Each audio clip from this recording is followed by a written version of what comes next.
ভাই, টাকা দিয়ে সব কেনা যায়, কথাটা কি সত্যি? আপনি টাকা দিয়ে সুন্দর বিছানা কিনতে পারবেন, কিন্তু ঘুম কিনতে পারবেন না। ওষুধ কিনতে পারবেন, কিন্তু সুস্থতা কিনতে পারবেন না। আমার পাশের বাসার চাচার 5 কোটি টাকা ছিল, কিন্তু ক্যান্সার ধরা পড়ার পরে রাত 3টায় উনি শুধু বলতেন, একটু ঘুম দরকার। টাকা ছিল, ঘুম ছিল না ভাই। আপনার মা যখন অসুস্থ হবে, তখন আপনি বুঝতে পারবেন দুনিয়ার সব টাকা এক করলেও মায়ের 1 মিনিট সময় কিনতে পারবেন না। মা চলে গেলেই সব শেষ। তাই টাকা খারাপ না ভাই, টাকা দিয়ে সময় কিনতে হয়।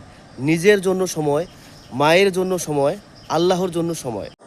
কারণ সময় চলে গেলে টাকা দিয়ে সময় ফেরত আনা যায় না।